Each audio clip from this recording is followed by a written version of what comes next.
Hi everyone, my name is David Harms and I'm the CEO and founder of Prelimb. Behind me is my awesome team that helps me get everything done in a day. This is Tim, he's internal operations. Ashlyn, and she works on our website and our user interface design. Luke, who is our lead developer, and Grant, who does our videography and online public relations. Garrett's down here too, sorry, didn't forget about you. And he's our business development lead. We want to get into some of the problems we're trying to address and the solution that we pose. So we'd like to show you our quick video to demonstrate that.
And a quick thanks to Judy and Mary for helping us with this video, and Grant for shooting it, by the way.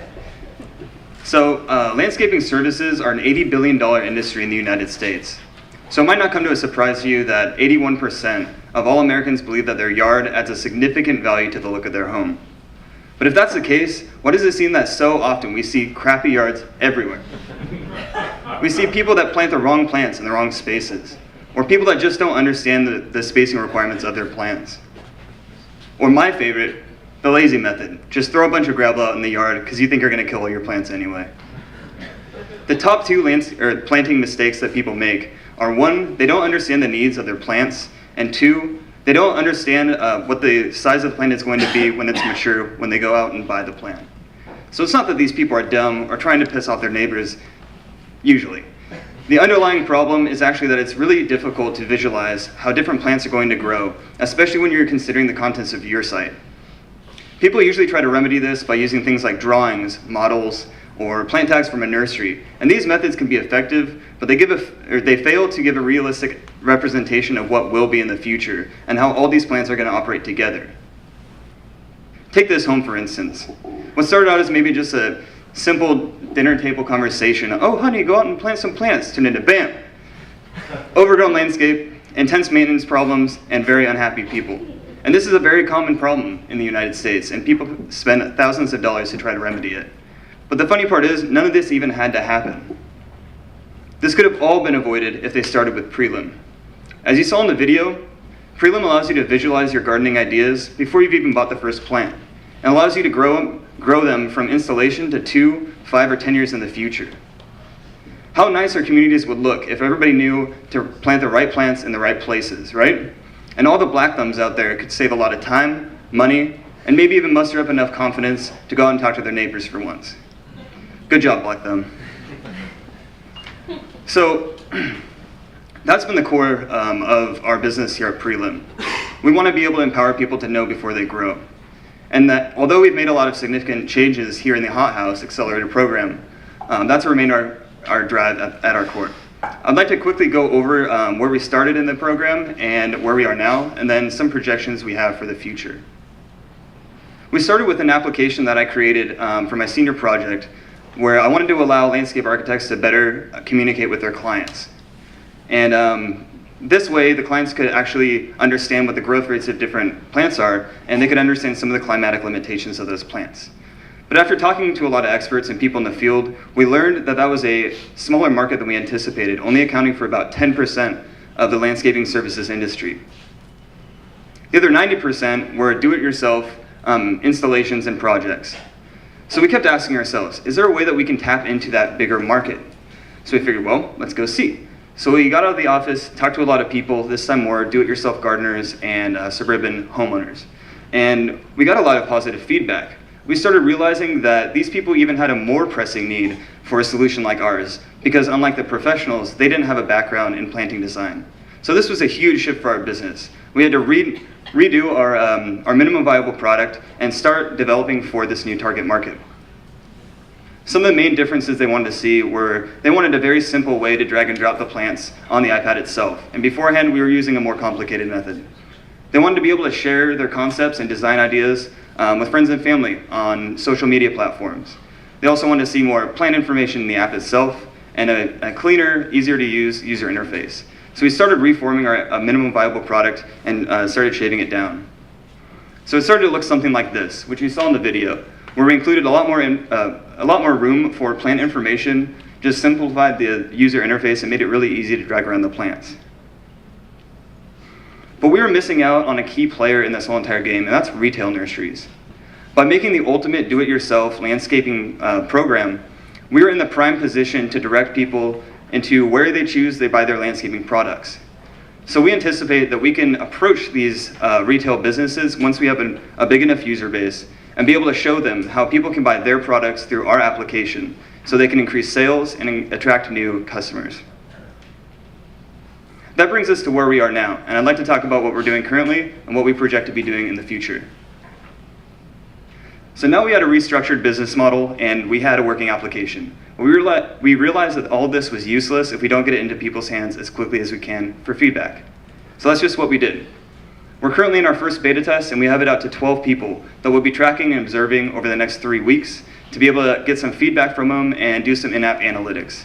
Once we get all their feedback and we start tweaking the application, we'll be running our second round beta in early November. We were still thinking about basically if there's a way to accelerate our process from acquiring users to getting businesses to license our application. So we were thinking about this for a while, and with some mentor help, we came to a solution. Cities in the United States are encountering large water shortages everywhere, especially in California. Paso Robles happens to be one of those cities. They're currently in a level 2 water shortage, and 100% of their water comes from wells. As you can see up here, this area that's designated by the red, this shows that over 70 feet of water storage in the wells have been drained, forcing the city to build deeper wells, or keep digging. And that's incredibly expensive. To offset these expenses, they've been trying to push a drought-tolerant planting scheme to its citizens. They haven't been very successful in doing so yet, and that's where we come in. We are currently working on a diverse plant library for drought-tolerant plants. So we can go to the Paso Water Division and show them our idea. Get this application out to your citizens for free. Have them be able to visualize what a drought-tolerant garden would look like in their yard, so they can see that drought-tolerant doesn't need to be ugly, and drought-tolerant doesn't mean cactus. And give them the right maintenance practices so they can continue growing their garden. So as a quick overview, we're working on getting a large customer user base, and then also we're going to be testing to see if this is viable for cities to be pushing our application to aid in their water conservation efforts. This will be giving us a large push to be able to go to retail nurseries and ask them if they'd like to license our application to include their products in our application. And like I said, the two of those things are still assumptions. A, we don't know if the city is interested in adopting our program, and B, we don't know if nurseries want to be adopting our program yet. So those are going to be things that we need to validate and invalidate over the next few months.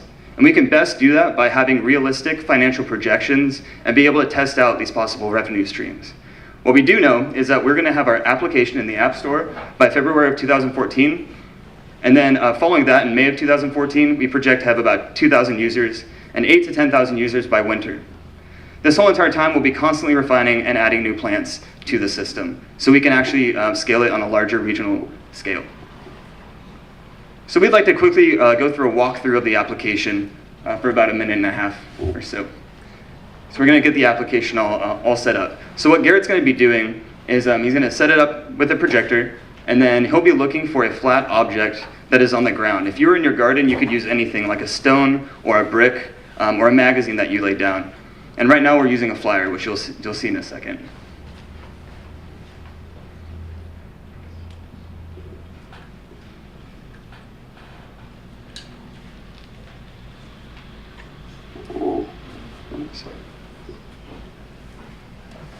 Okay.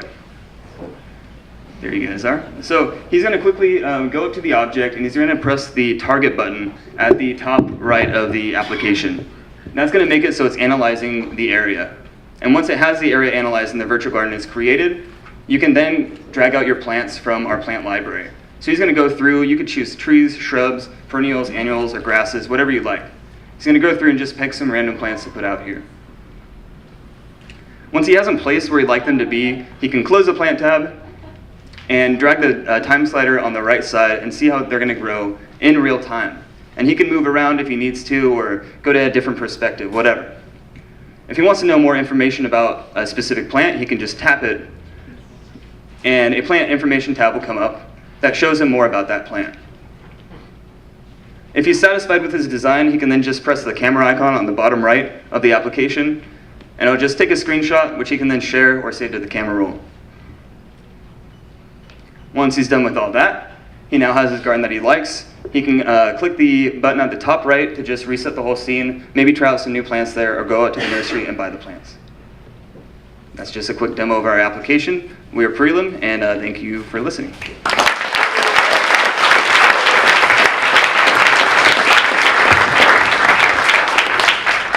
Any questions? Yeah.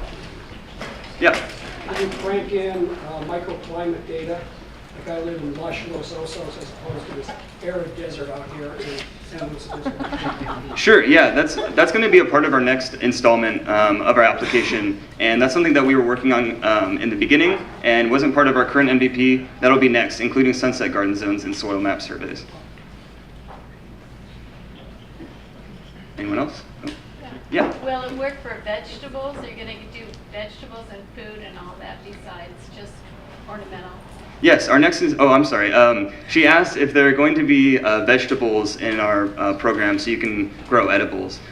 Yes, that'll actually be our next installment, and we're actually working on right now getting it in so you can have projected yield, or put in all these factors like soil, sun, water, and see how much yield you're going to have of your vegetables. That should be in about 6 months to a year. Yeah, in the back. Did you consider integrating hardware and sensors into this app? Okay, she asked if we considered integrating hardware and sensors into this app. Do you mean like 3D sensors? No, just like telling when your plant's thirsty, or Oh, gotcha. like soil acidity. Yeah, I see what you're saying. Okay, so like garden sensors that you'd have in your garden. No, we've talked about that avenue as a possibility. We haven't gone too far down that path, but that'd be awesome to be able to explore. I think the main thing is if we can talk to our user base, and if that's something that they'd like to see, then it's definitely something that we'd put more time into exploring. Yeah? What about something to calculate water consumption? He was asking if there's a way to calculate water consumption in the application, correct? That would be something that could be awesome for the application. I think there's a lot of potential avenues we could go with to show things like that, or to show things like water consumption or the amount of sun that's needed in certain areas. And it's something that we definitely like to get down and do. But I think part of that is having enough of a developmental focus to be able to do those awesome features. Because right now we're just kind of at the core growing up. To be able to do things like edibles and water calculations, stuff like that. We have a last question right here. Yeah. This is probably a question or suggestion, but along those lines, it'd probably be good as a do-it-yourselfer to have a materials list of my irrigation system, et cetera, because if that can measure the yard area that I'm gonna need, it can give me how many feet of pipe I need, how many, sprinkler heads or drips, et cetera, and Sure. that'll help me along with buying the materials, which then, that'd be of interest to somebody like Home Depot or Lowe's as well. Okay.